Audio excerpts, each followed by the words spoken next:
únicamente o en cualquier combinación. Los dos síntomas más frecuentes son sudoración y náuseas y probablemente vómito. Esos dos generalmente van a estar presentes.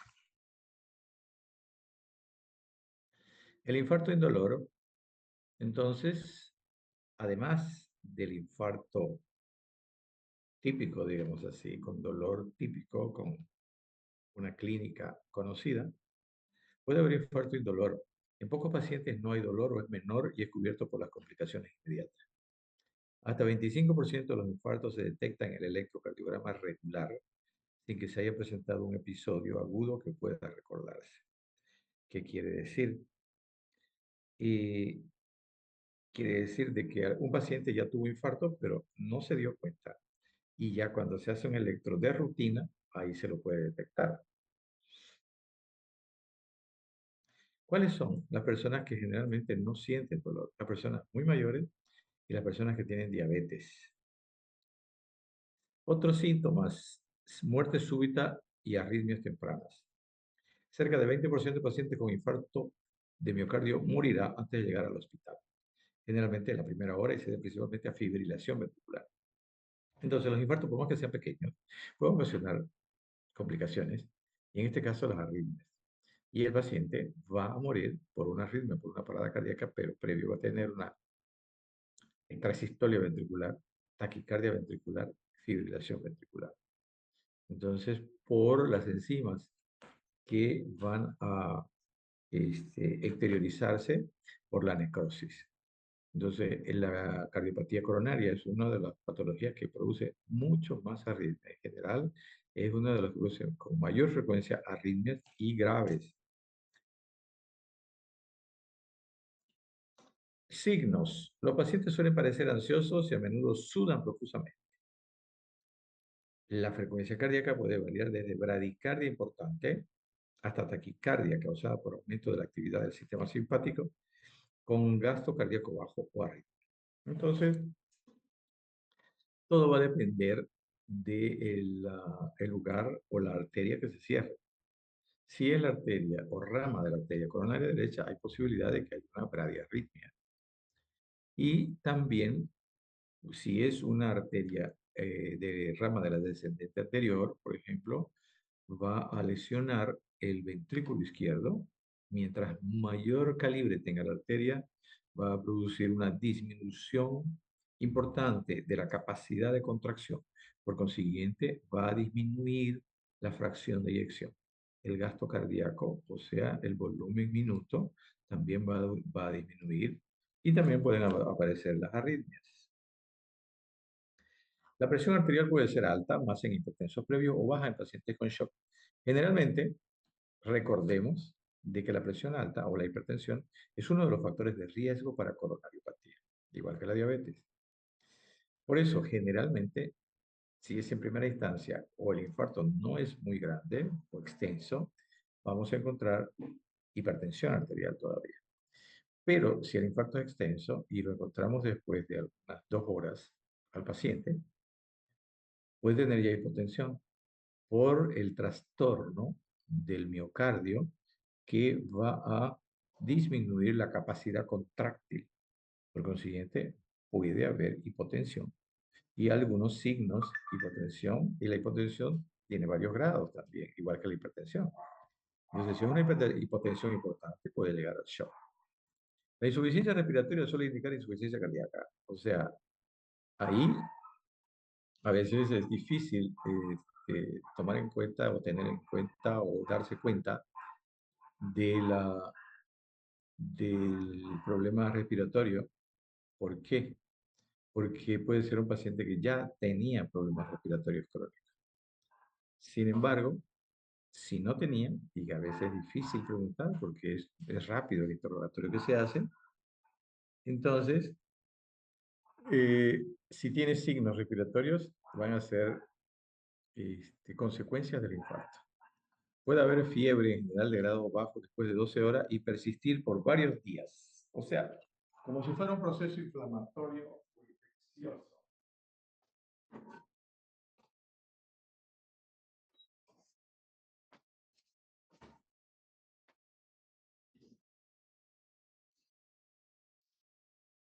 Signos. Seguimos con los signos. Tórax.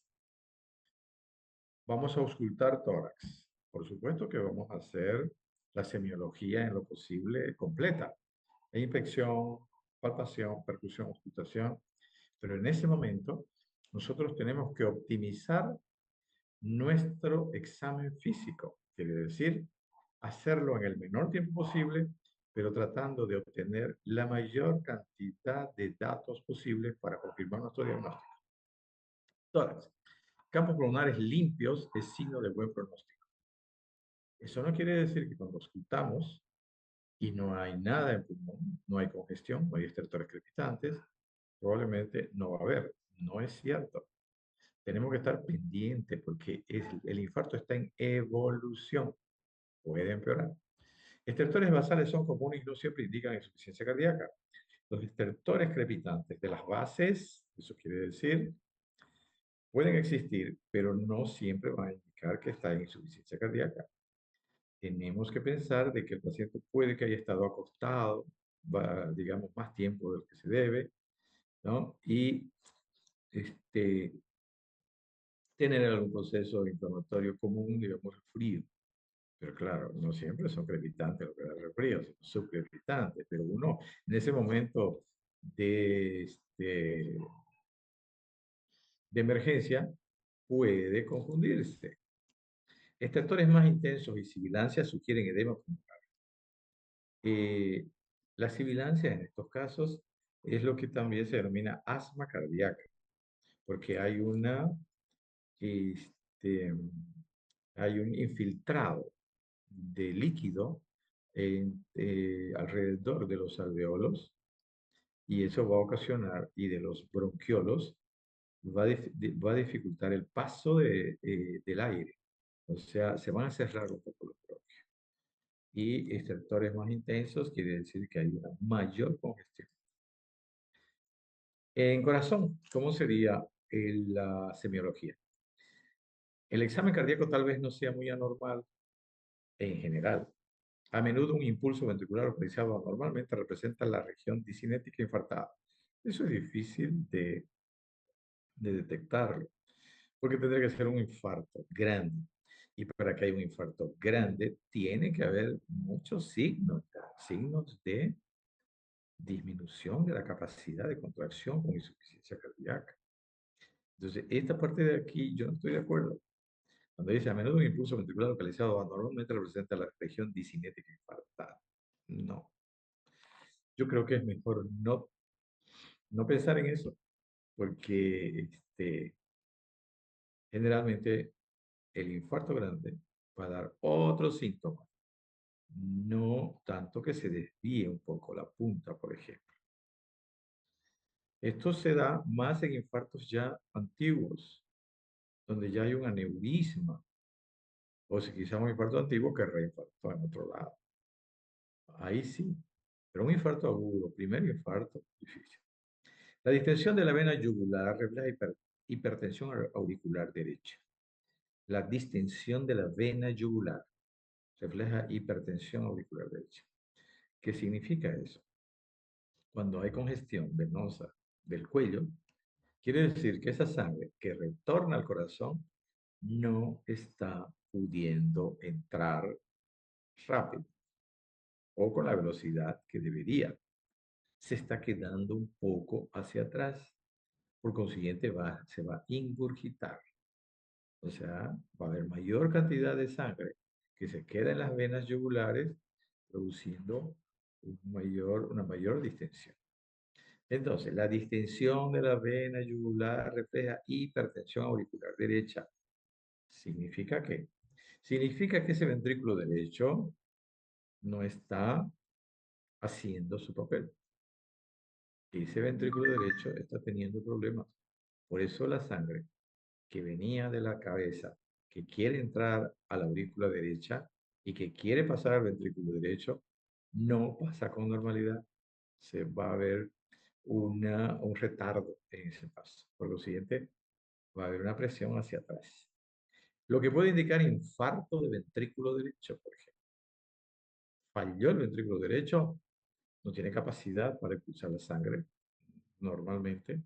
Entonces, hacia atrás va a provocar congestión. Hacia adelante, hipoperfusión. O elevación de las presiones de llenado de ventrículo izquierdo. Elevación de las presiones de llenado de ventrículo izquierdo. Quiere decir que el ventrículo izquierdo, cuando hay infarto, también va a ocasionar de que al no tener la capacidad de contracción, se va a quedar la sangre más tiempo. O sea, no, en la fracción al disminuir la fracción de eyección, se queda más sangre en la diestra. Signos: la ausencia de aumento de la PVC, presión venosa central, no indica presiones diastólicas de aurícula y ventrículo izquierdo normales. La ausencia de aumento de la PVC no indica presiones diastólicas de aurícula y ventrículo izquierdo normales. O sea, no tiene relación el aumento de la presión venosa con las presiones diastólicas de aurícula y ventrículo izquierdo. Los ruidos cardíacos suaves pueden señalar disfunción ventricular izquierda. Sabemos de que sabemos de que ¿por qué se producen los ruidos? Primer ruido, segundo ruido. ¿Por qué? Entonces, y sabemos de que los dos tienen dos componentes.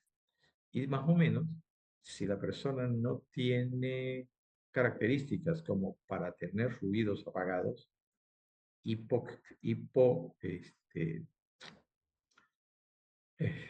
¿cómo se llama?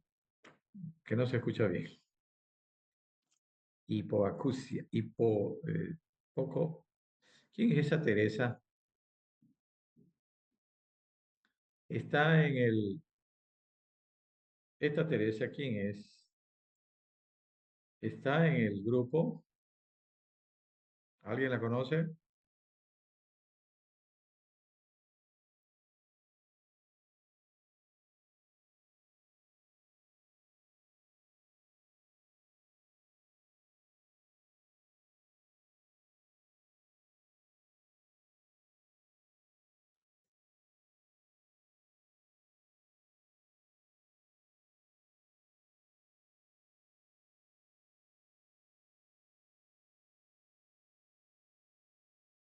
Nadie contesta, ¿no?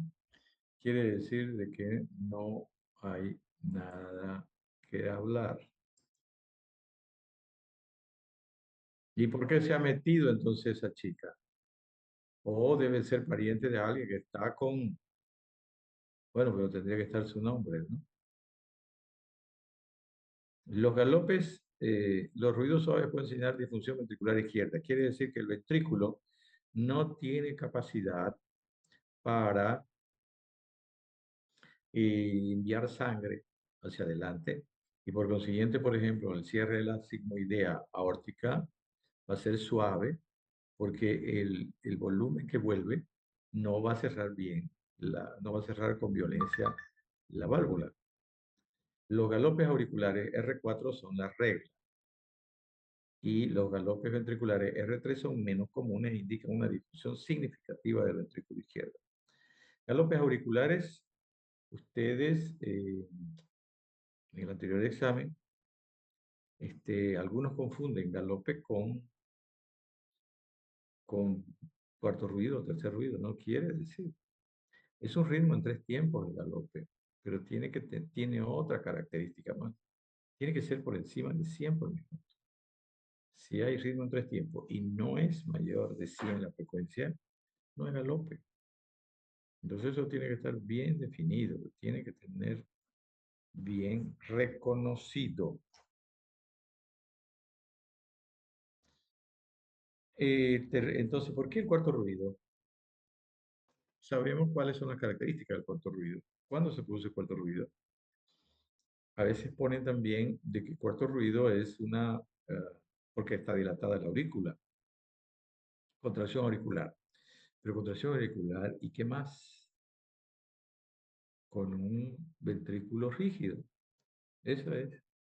Y el tercer ruido porque inicialmente en el ventrículo, cuando se producen lesiones así agudas, no se puede dilatar rápidamente. Entonces, por eso, al disminuir la capacidad de contracción de un lado, eso va a estar rígido. Entonces va a producir más cuarto ruido que tercer ruido. Tercer ruido es menos común, indica una disfunción significativa del ventrículo izquierdo. Probablemente ya sea un segundo infarto, probablemente tenga una miocardiopatía ya en fase de dilatación hipertrófica primero y en fase de dilatación por una hipertensión previa. Entonces, eso puede suceder.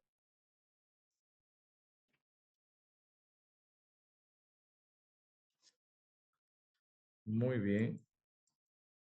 Los soplos de regurgitación mitral son comunes y suelen indicar difusión del músculo papilar o rara vez su ruptura. Cuando se lesiona el miocardio de la zona de un músculo papilar, pues va a alterar el funcionamiento de la válvula mitral en el lado izquierdo, porque no va a tener la capacidad de contraerse ese músculo papilar y va a dejar entonces que obstruya la válvula hacia la aurícula. Por consiguiente, va a dar un soplo sistólico regurgitativo de insuficiencia. Brotes pericárdicos no son comunes en las primeras 24 horas, pero pueden aparecer más adelante. El brote pericárdico se produce por aumento del líquido que está entre el epi y el pericardio, que generalmente existe, pero en este caso aumenta. Por eso se producen los brotes. Extremidades, por lo general no hay edema. La cianosis y la temperatura fría indican un gasto cardíaco bajo. Quiere decir, hay una disminución importante de la capacidad de contracción. Deben palparse los pulsos también y ahí nos vamos a dar cuenta de si son pulsos este, poco palpables, de que hay una hipotensión y una disminución de la capacidad de contracción. Datos de laboratorio: puede haber leucocitosis 10.000 a 20.000 al segundo día y desaparece en una semana. Esto, como dijimos que había fiebre, ¿no?, tiene relación con el infarto y claro, tiene que ser mientras más grande, mayor la posibilidad de que exista fiebre y que exista signos de ah, alteraciones de la fórmula blanca. La prueba diagnóstica para infarto, como en la angina de pecho, porque cuando hay angina también pedimos enzimas porque tenemos que descartar lo peor que es un infarto. Entonces, la prueba diagnóstica es la medición seriada de enzimas cardíacas. ¿Por qué seriada? Porque cuando nosotros pedimos enzima y no sale positiva, la primera, y ese paciente debe ser internado, vamos a pedir enzimas cada 6 horas el primer día. Y al segundo día, quizás cada 12 si no hay nuevo dolor o nueva alteración. Y así sucesivamente hasta los 5 o 6 días, que es el tiempo en que se mantiene la enzima elevada, haciendo una curva que en ese tiempo va a caer. Entonces, por eso es que se deben hacer enzimas cardíacas en forma seriada, aunque pueden aumentar en daño isquémico intenso y daño de músculo esquelético, o sea que no son tan específicas del infarto de miocardio. Las lesiones importantes de los músculos estriados también pueden aumentar las enzimas, pero claro, el médico tiene que darse cuenta que si es un infarto, un accidente de tránsito donde la persona fue arrastrada, por ejemplo, y hay una laceración importante de los músculos esqueléticos, ahí es difícil hacer diagnóstico solamente con las enzimas. La CKMB es positiva a las 6 horas después del inicio de los síntomas. Entonces, ¿cuáles son las enzimas? Como vemos ahí arriba, CKMB, que es una isoenzima de la CPK, creatinfosfoquinasa, y la CKMB es una isoenzima, como dijimos, una partecita, y la troponina T y la troponina I. Los valores circulantes de troponina T y troponina I son más específicas y permanecen elevadas 5 o 7 días, más o menos después del infarto. Eso es el tiempo también que permanece la CKMB.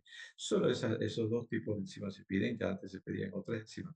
Hay la mioglobina, que también hay algunos que sugieren que se pida, pero no ha sido aceptada por consenso.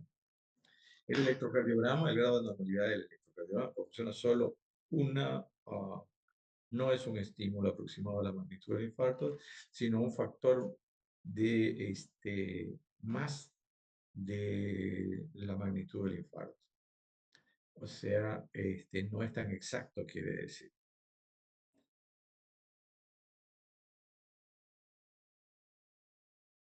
Tratamiento. ¿Cómo se trata un infarto? Depende de dónde se lo encuentre el paciente, por supuesto, y del estado en que esté y del tiempo que haya pasado desde el momento que comenzó el infarto. Pero lo ideal es que el paciente que está fuera de un hospital, pues reciba la atención respectiva. Por ejemplo, si se tiene oxígeno en el momento, si se llama una ambulancia para que se le dé oxígeno, se le pone una vía y se le da una medicación para el dolor, se le da vasodilatadores y ya se hace también tratamiento con antiagregantes plaquetarios. Eso se puede hacer si llega una ambulancia con las condiciones. Pero si está cerca de un hospital y va rápido a la emergencia, entonces el paciente recibido se le hace un electrocardiograma inmediatamente y al mismo tiempo se le va haciendo solicitud de enzimas cardíacas y algunos otros exámenes. Se hace también gasometría, ionograma, o sea, un laboratorio de emergencia, se le pone la vía y se hace analgésicos si está con mucho dolor, se hace isorbil sublingual, 5 miligramos, para mejorar el flujo coronario. Luego se le da aspirina, 3 comprimidos juntos, y clopidogrel, también 4 comprimidos juntos. O sea, son 300 miligramos aproximadamente, 7 y 7, 14, ¿no? 2, 4 comprimidos, para que sean 300. Doctor, una Entonces, preguntita. sí, Esos medicamentos que usted está mencionando están en la imagen, ¿dónde? en lo que está mostrando, es que se ve solamente terapia terapéutica Sí, sí, trombólita. sí, sí, sí, no, no está anotado, eso Ah, yo ya, se lo estoy diciendo, extra. ¿ya? Ya, doctor, gracias. Entonces, este tratamiento es, entonces, llevar al paciente a hacer vía, ponerle oxígeno, importantísimo el oxígeno, ¿no? Que se puede poner en los primeros minutos al 100%, ¿no? Oxígeno con máscara, oxígeno con catéter, ¿no? Nasal. Luego, analgésicos, luego el electrocardiograma, sacar sangre para el laboratorio, aspirina, 300 miligramos, y clopidogrel, 300 miligramos juntos, y luego, al evaluar al paciente, nos vamos a dar cuenta si la presión está alta, también tratar de bajar la presión, si es diabético, controlar su azúcar y todos esos factores. Monitorizar, por supuesto, la frecuencia cardíaca, la presión arterial, ¿no? Ponerlo al paciente en emergencia y ese paciente normalmente tiene que ir a la terapia intensiva o a la unidad coronaria por lo menos 5 días. Digo por lo menos porque depende del infarto, pero mínimo 5 días, porque es tiempo en que el paciente puede hacer complicaciones. A los 4 días, por ejemplo, un paciente tiene un infarto grave, anterior principalmente, que va a lesionar el septo y va a producir un aneurisma, va a producir una comunicación interventricular aguda y esos pacientes, el 95% se muere.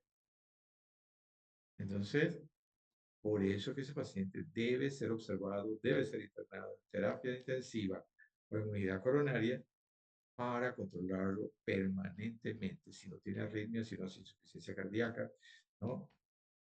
Por supuesto, de que lo primero que se debería hacer, pero no en todas partes de las condiciones, hay que tratar de desobstruir o licuar el trombo.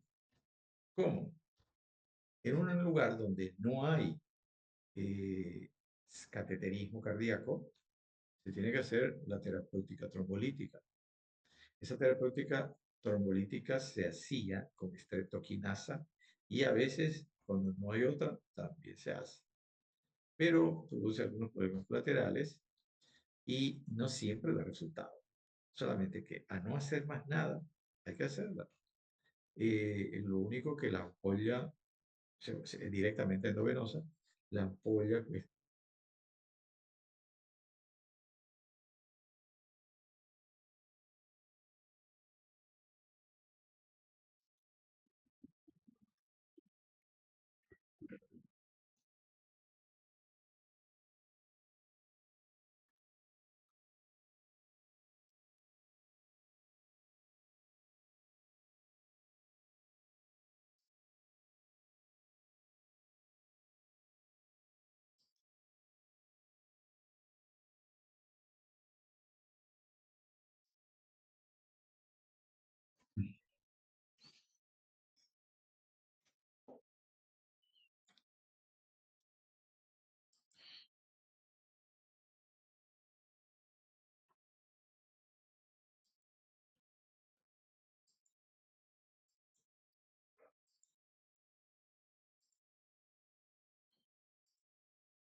muy bien, estábamos hablando del tratamiento del infarto. Entonces, lo ideal es hacer el diagnóstico lo más pronto posible. Mientras más rápido hagamos el diagnóstico, más rápido vamos a hacer el tratamiento. Lo importante es tratar de desobstruir la arteria trombosada. Entonces, para eso tenemos que recurrir, como vimos, a la clínica, interrogatorio, examen físico y a los exámenes complementarios y a nuestro conocimiento y experiencia.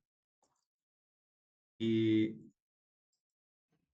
como dije entonces, la terapéutica trombolítica se puede hacer y se puede intentar cuando no hay cateterismo en el lugar, porque lo ideal es hacer un, un cateterismo para desobstruir el vaso infartado.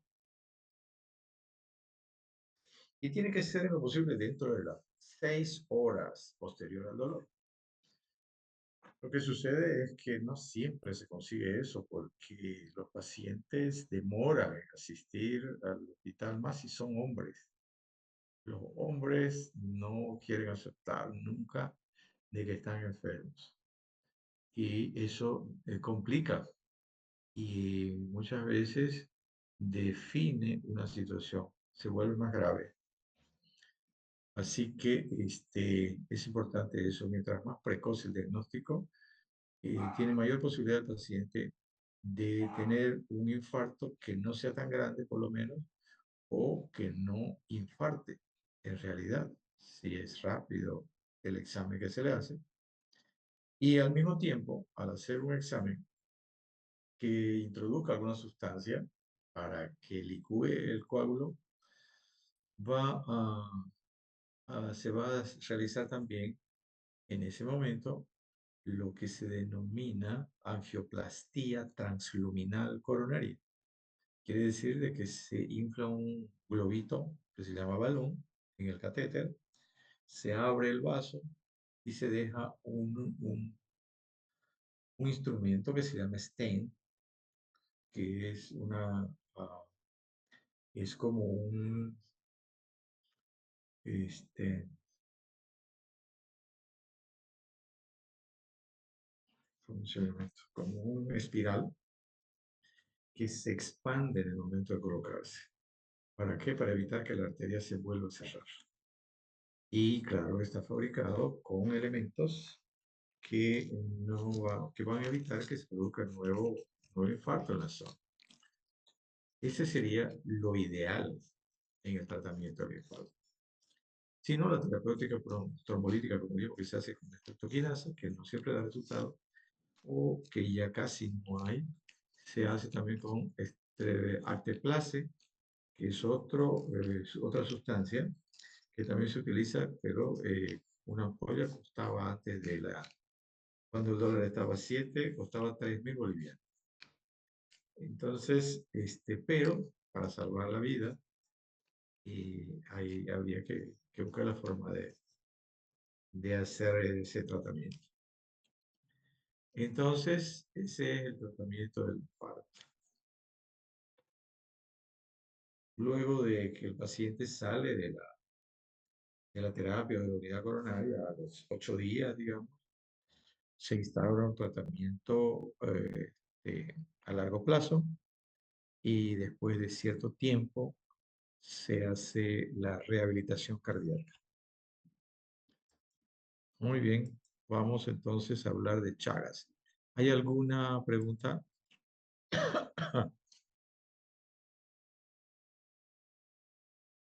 Doctor, angioplastia transcoronaria. Angioplastía transluminal coronaria, quiere decir dentro del Allá, vaso. Se allá introduce el está bien. catéter dentro del vaso y ahí se abre, e infla el balón. Por supuesto que ustedes comprenderán de que no es un balón que va a estar inflado así un tiempo largo, ¿no? Porque si no va a infartar, pues por eso. Entonces, hay lugares también donde no se puede hacer eso. Va directo a la cirugía, cirugía para hacer puentes de safena. Esa es la otra opción, ¿ya? Además de la angioplastía, se indica cirugía. Pero ya cuando el infarto está consolidado. Gracias, doctor. De nada. Vamos a ver entonces Chagas. Enfermedad de Chagas. Vamos a ver dónde está Chagas.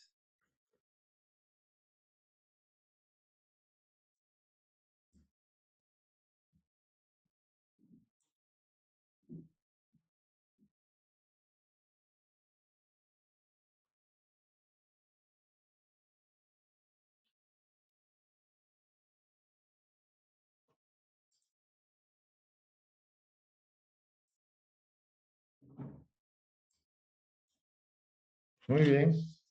Aquí el título es de miocardiopatía chagásica directa, pero como cuando hablamos de fiebre reumática primero, y algunos pacientes iban a hacer valvulopatía reumática. Como cuando hablamos de angina de pecho o infarto de miocardio, hay la arteriosclerosis, que algunos no van a llegar a hacer angina ni infarto. Y aquí, cuando hablamos de Chagas, primero hablamos de enfermedad de Chagas. No todos van a ser miocardiopatía chagásica. Eso hay que tenerlo presente. Entonces, cuando hablamos de miocardiopatía chagásica, vamos a decir que es una enfermedad que es un problema de salud pública en los países donde existe. ¿Qué quiere decir? Que es un problema de salud pública. Quiere decir que el Estado tiene que hacerse cargo de tomar las medidas necesarias sanitarias para tratar de disminuir y de tratar a las personas que están enfermas. Entonces, afectando aproximadamente 16 millones de personas, era antes, ahora probablemente hay menos, y en riesgo de adquirir la enfermedad varios millones todavía. Esta enfermedad ha reducido la expectativa de vida de personas en fase productiva. Esto es importante porque fíjense que En el tema anterior vimos la cardiopatía coronaria. La cardiopatía coronaria se presenta en los hombres generalmente por encima de los 40 años y en las mujeres por encima de los 60. Quiere decir que ya han vivido su vida activa, ¿no? De la mejor manera posible si no tenían otras patologías. En cambio, en el Chagas, la persona lo puede tener desde el primer año de vida. No solamente porque puede ser congénito, sino porque puede haber sido picado por la vinchuca cuando era lactante. Entonces, esa persona a los 20 años puede tener ya una miocardiopatía chagásica y yo he visto pacientes ya con marcapaso a los 20 años. Eso se les afecta tremendamente su vida activa. Es cuando están empezando a vivir, a trabajar, a hacer una familia. Entonces, tiene una influencia social importante. Por eso es que el Estado se debe hacer cargo de, que esta enfermedad no cause más impacto en la población. La enfermedad de Chagas o tripanosomiasis sudamericana, que su otro nombre es porque es producido por el Trypanosoma cruzi, y es sudamericana porque también en el África hay tripanosomiasis africana, para hacer la diferencia. Es una parasitosis. El tripanosoma es un parásito y del tipo protozoario flagelado. Es endémica en América Latina, del norte de México hasta el sur de Argentina y Chile. Es endémica solamente en América Latina.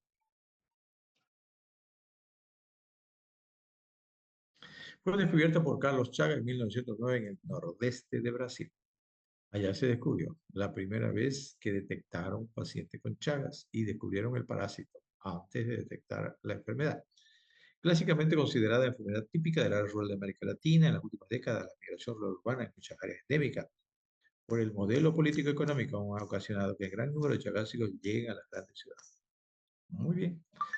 Yo les he dicho, no sé si ustedes o los otros, de que algunos médicos creen de que viven en una burbuja de cristal y no es así.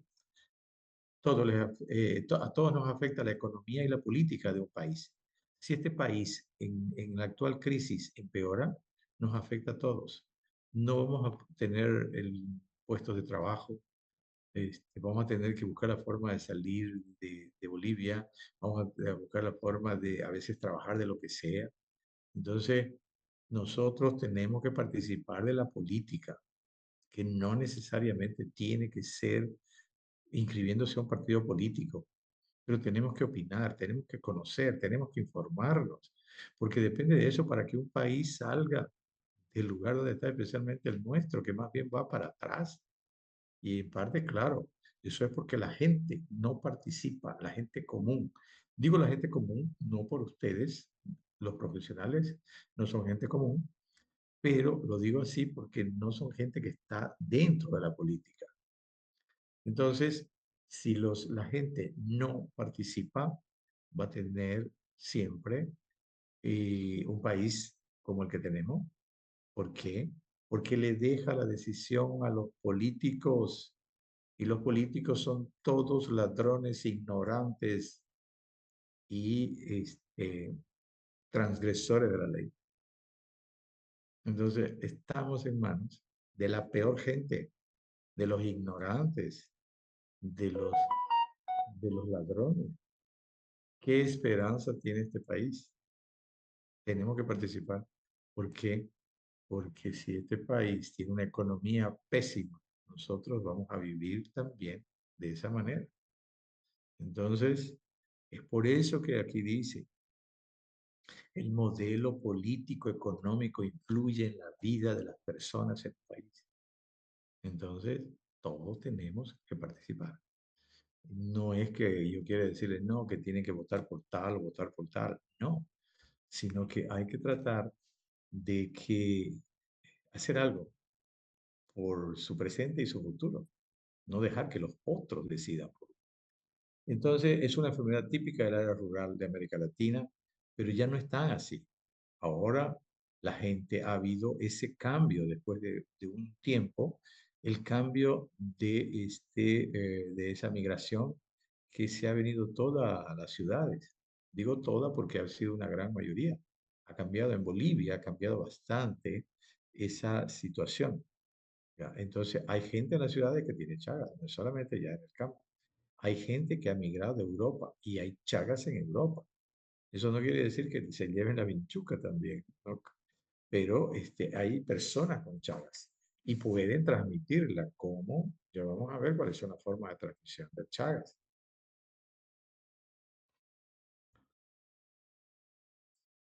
Es una enfermedad aguda o crónica producida por tripanosoma. Quiere decir que tiene una fase aguda y una fase crónica. La enfermedad de Chagas tiene una fase aguda y una fase crónica.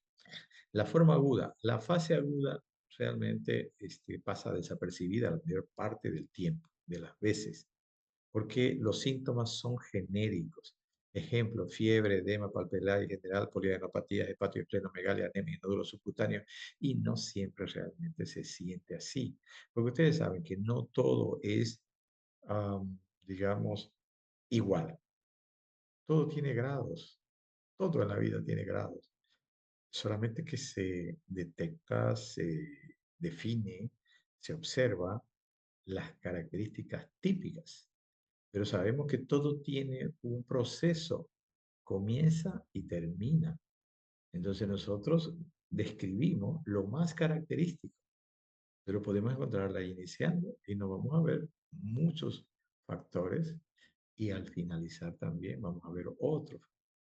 Entonces, en el Chagas agudo vamos a ver síntomas genéricos como un resfrío, una gripe. Entonces, ¿quién le da importancia a eso? Realmente la mayoría no. Es transmitida por insectos hemípteros de la subfamilia Triatomídeos. Quiere decir las vinchucas. Las vinchucas en Bolivia, los barberos en Brasil. Entonces, hay unas tres familias aproximadamente que tienen algunas características de tipo coloración, por ejemplo, pero en general el insecto es el mismo. El hombre se contagia a partir de los insectos triatomidios, de la cual hay varias clases dependiendo de la región gráfica. Entonces, una de las formas que se pensaba que solamente era la que transmitía la enfermedad era a través de las bichucas. Después se vio de que había otra forma en adquirir la enfermedad. Durante el acto de la picadura, la bichuca vive en lugares donde hay este, sectores, por ejemplo, cerca de las personas, donde hay grietas, por ejemplo. Generalmente la gente del campo, yo no sé por qué, este, pues yo he vivido en el campo, hacía sus casas con palo parado, se llama, ¿no? De tabique, y le ponía barro, no palo y güembé, no sé si lo conocen el güembé. Y se hacía la pared, pero no la revocaba. ¿Qué quiere decir revocar? Hacerla suavecita, que no queden grietas. Entonces, las bichucas, pues felices vivían en las grietas esas. Y las casas de Motacú también, ¿no? Entonces, ahí eran sus viviendas. Y también en las camas, que yo he visto en las camas en esa época, donde las bichucas vivían y llenitas de sangre en la mañana. Entonces, esas bichucas salen en la noche y pican a la persona. ¿Y dónde le pican? Dependiendo si la persona vive, por ejemplo, la zona de los valles es una zona chagásica. La zona del Chaco, una zona chagásica. En la zona de los valles, en la noche no hace tanto calor y la gente seguro que se tapa. Entonces, ¿qué le queda descubierto a la gente? A veces los brazos y la cara. Entonces le pica principalmente en la cara, porque es la zona descubierta. Y por eso hubo un signo que fue descrito por un señor Romaña, donde decía que donde pica la vinchuca se va a producir un edema palpebral. Pensó de él de que cualquier lugar que le pique apareciera edema palpebral. Y no es así. Aparecía cuando le picaba cerca del ojo, pero nada más. De ahí que entonces ese signo Romaña ha quedado fuera de contexto. Bueno, esa es la forma de picar. Pica y generalmente no se siente o se siente una picazón. Cuando ya la vinchuca se llenó, se deja de picar, se da la vuelta y defeca en el lugar donde hizo la solución de continuidad. Y la persona a veces, sin darse cuenta, se rasca y hace una escoriación todavía mayor. Por ahí este, en forma activa, ingresa el parásito. Ingresa el parásito a la sangre. Y entonces ahí pues, se va a diseminar y va a ir a lugares del sistema retículo endotelial, ¿no? Todo el cuerpo. Claro que van a circular también, ¿no? Para ir a otros lugares, por ejemplo, el corazón y los intestinos, que son los lugares donde va a producir la mayor parte de las lesiones. Esta pequeña herida es producida por la picadura o por el rascado del paciente, produciéndose erosiones en la piel. Los insectos se contaminan al picar a personas o animales domésticos y salvajes al armadillo. El Trypanosoma cruzi mide de 7 a 20 micras de diámetro. El trypanosoma, la forma trypanosoma, porque hay 4 formas, pero varía de acuerdo a sus diferentes formas biológicas. La que entra a la célula es una forma más pequeña, redondeada. La forma trypanosoma se observa solo en la sangre circulante. Cuando el parásito penetra en una célula, pierde rápidamente la membrana y el flagelo. El flagelo le sirve para moverse. Adquiere la forma de leishmania, que es redonda. Mide 1.5 a 5 micras de diámetro. Por eso es intracelular. Intracelularmente se multiplica mediante repetidas divisiones binarias. Una se divide en 2, 2 en 4, 4 en 2, o sea, 4 en 8, 8 en 16. La patogénesis de la miocardiopatía chagásica crónica todavía no está totalmente comprendida. Diferentes hipótesis han sido propuestas. O sea, hasta ahora, bueno, no se ha estudiado como debería estudiarse porque es una enfermedad larga, es una enfermedad y eso necesita dinero para investigar. Y es una enfermedad más de los pobres, o sea, de las mayorías, no de los que tienen condiciones económicas, no de países ricos, incluso podríamos decir. Entonces, no hay plata, no quiero decir de que haya discriminación. No hay plata cuando uno no tiene condiciones económicas, no tiene plata y no puede hacer ciertas cosas en la vida. La patogénesis entonces de la miocardiopatía clásica crónica todavía no está totalmente comprendida, pero hay algunas hipótesis. Uno, de que hay una lesión directa del tejido por el Trypanosoma cruzi, lesión directa. Segundo, la teoría neurogénica que ataca a los nervios de la zona. 3, que reacciones inmunológicas antimiocárdicas, era lo que se pensaba principalmente, de que el organismo reacciona contra su mismo organismo, quiere decir el sistema inmunológico. Y 4, la enfermedad microvascular, quiere decir que hay lesiones en los vasos de la zona. Quiere decir que hay un proceso inflamatorio. Si hay un proceso inflamatorio, todos los procesos inflamatorios se caracterizan. Aumentaremos una hipótesis alternativa. Creemos que el desarrollo de la miocarditis está relacionado con necrosis focal progresiva y acumulativa asociada a fibrosis intersticial reparativa y reactiva, hipertrofia miocitaria secundaria. Esto es englobando todas estas otras hipótesis. Miocarditis relacionada con necrosis focal progresiva y acumulativa asociada a fibrosis intersticial por reacción inmunológica reparativa y reactiva e hipertrofia miocitaria circundante, ¿no? Hipertrofia miocitaria como una reacción, pero ya tiene una zona lesionada. Por consiguiente, esa hipertrofia no va a causar mejoría en la contracción porque es aislada. Sabemos que el corazón es como un canasto, es un sinsitio o un sincicio, ¿ya? Donde ellas, todas las células se relacionan y entre ellas, digamos, forman y actúan, ¿no? Se forman y actúan. No tiene una estructura ósea, ¿no? Como los músculos esqueléticos, que bueno, decimos, se inserta por arriba y se inserta por abajo, se contrae y hace que la persona flexiona el brazo, flexiona la pierna. Eso no hay. Entonces, si se lesiona el corazón en un sector, las otras células tienen que acomodarse a esa situación. Por eso se llama remodelado cardíaco.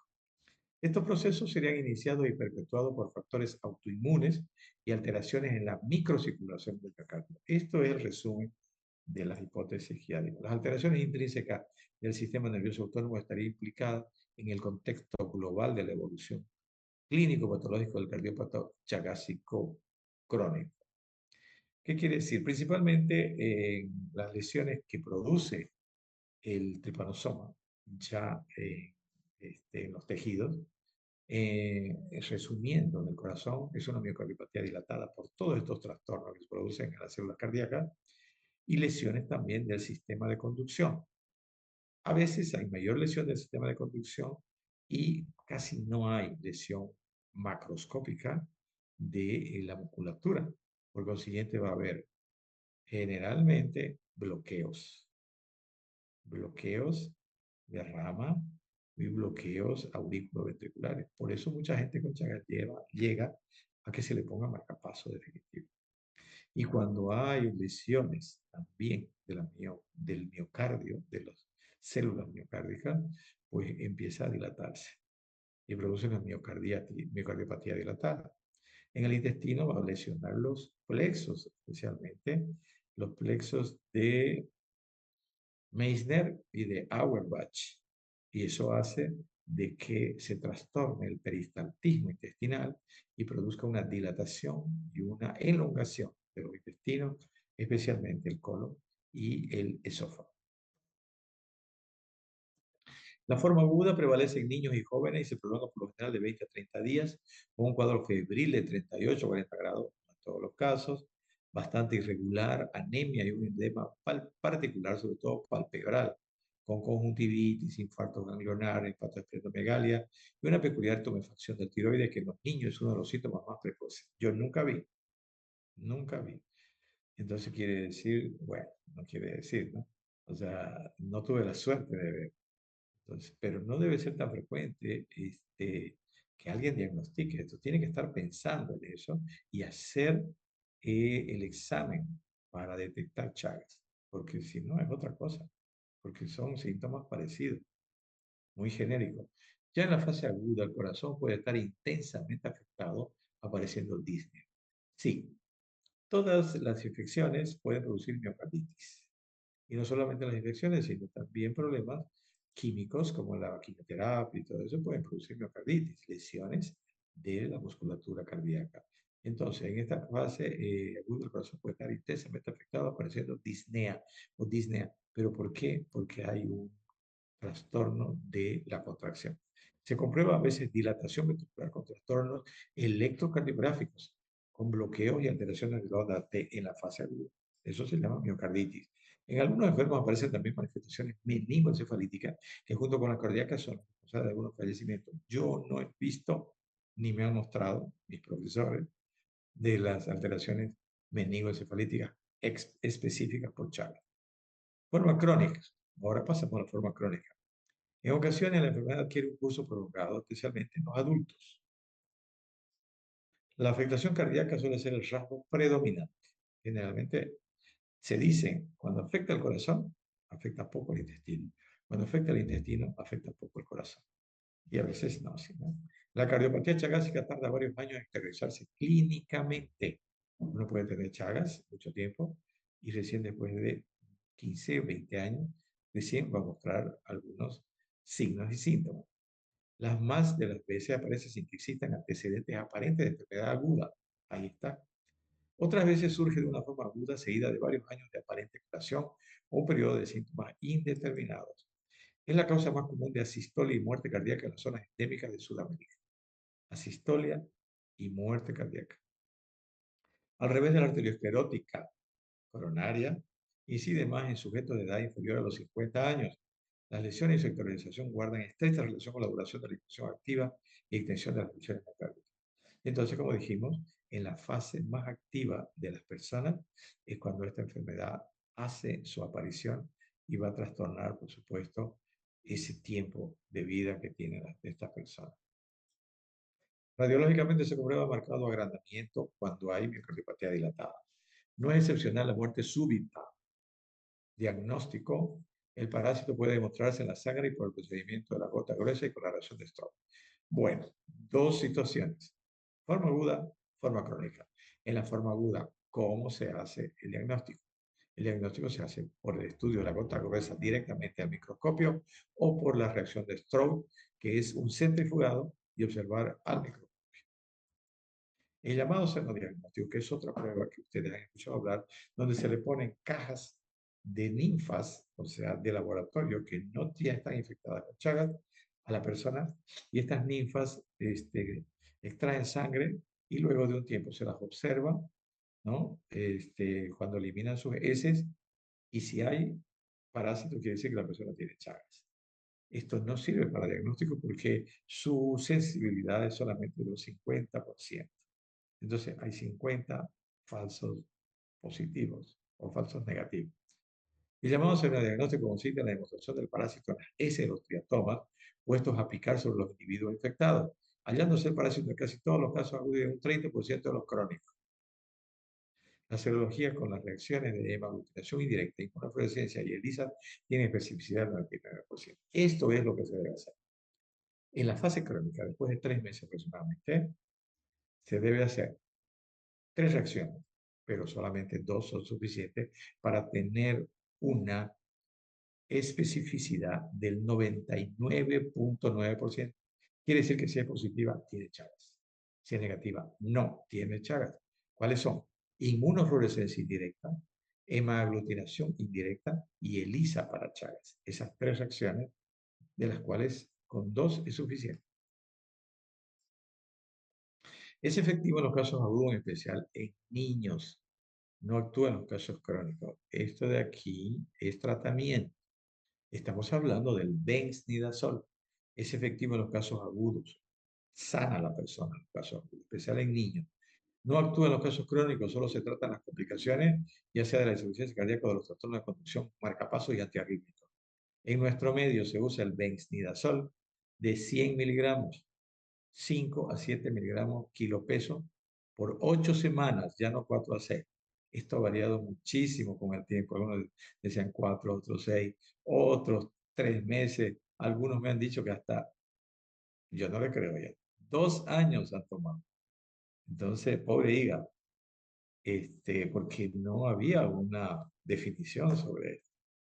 ¿Por qué? Porque se sabe poco.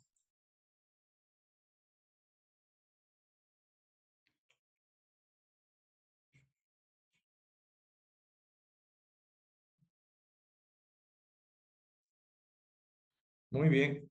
De lo que no he hablado es de la forma en que se adquiere la enfermedad. 1, dijimos por la vinchuca. 2, congénita, rara pero existe. Madre que tiene serología positiva para Chagas o que tiene Chagas puede dar lugar en el parto a la transmisión de la enfermedad al hijo. ¿Qué se hace en esos casos? Se corta el cordón, se le extrae sangre del cordón al niño, se lo lleva a hacer el examen de la gota gruesa o del stroke y si es positivo, se hace el tratamiento inmediatamente y sana. Luego, ¿qué otra forma? Trasplante de órganos pueden llevar el parásito de una persona a la otra. Otra, que es poco probable ya porque hay más controles, transfusión de sangre. Antes era más frecuente. Otra, la última, antes se pensaba, había controversia en la transmisión por la vía oral, el alimento. Ahora se ha visto y sí se ha comprobado. Y dicen, yo no quiero satanizar a esta cosa riquísima que es el Azaí. azaí. No quiero satanizar porque yo quiero que no sea así, porque yo quiero comer porque es rico. Pero dicen que el azaí, especialmente que viene de Brasil, bueno, tampoco quiero decir eso, en el BN y en todas partes donde hay el parásito ahí en el azaí. Ojalá que no, no sé. Pero no ha habido ninguna, por lo menos no he visto alguna manifestación pública de que esto sí se ha comprobado o no, hasta qué punto es cierto, hasta qué punto no. Esas son las formas de transmisión de adquirir la enfermedad. Entonces, ¿alguna pregunta sobre los dos temas? Hemos terminado. Esta es la última clase y luego vamos a tomar el segundo parcial, que va a ser el próximo martes, ¿no? Van a tener una semana. ¿Por qué? Porque esto termina el 23, pero ya tenemos que tener ese examen parcial porque yo tengo que corregir exámenes. Ya tengo las notas de ustedes del primer parcial. ¿Ya? Se las voy a pasar, yo creo que hasta el fin de semana, o si no juntos, dependiendo si ustedes quieren. ¿Alguna pregunta? Doctor, Yo- ¿sería el segundo parcial entonces de martes 12? Sí, eso es lo que yo propongo, no sé ustedes. Yo les dejo la posibilidad de que ustedes sugieran. O si quieren el jueves, todavía tenemos tiempo, por eso hemos terminado, no ahora, para que tengan tiempo de estudiar. Doctor, mejor jueves si es posible. Depende de sus Sí, el jueves, compañeros, doctor, porque a está veces seguro. les puede chocar con otro examen, ¿no? Y es mejor adelantarse porque ya van a empezar a hacer la programación de los exámenes finales y tenemos que encajar en el menor tiempo posible porque algunos también quizás van a ir a ser internados. Doctor, entonces, ¿le parece si hacemos una encuesta en el grupo y le informamos el resultado? Si No martes sé, o jueves. aquí, yo pienso que aquí deberíamos, la persona que no esté de acuerdo de dar el martes, entonces daríamos jueves. Si hay alguien que no está de acuerdo de dar el jueves, que lo diga ahora, de los 32 que hay. ¿Por qué? Porque los otros no asisten. ¿Hay alguien que no quiere dar el jueves, que quiere dar el martes? Lady Aguilar Rodríguez. ¿Qué dice Lady? Está bien Jueves. el jueves, doctor. Muy bien. El jueves damos el parcial. El parcial consta de insuficiencia mitral, estenosis aórtica, insuficiencia aórtica, arteriosclerosis, angina de pecho, infarto de miocardio y miocardiopatía chagásica. Va a haber el examen al mismo tiempo de práctica. Son 4 preguntas de práctica que valen 2 puntos de todo lo avanzado de la práctica. ¿De acuerdo? Sí, doctor. Está bien, De doctor. acuerdo, doctor, gracias. Muy bien. Mire, tiene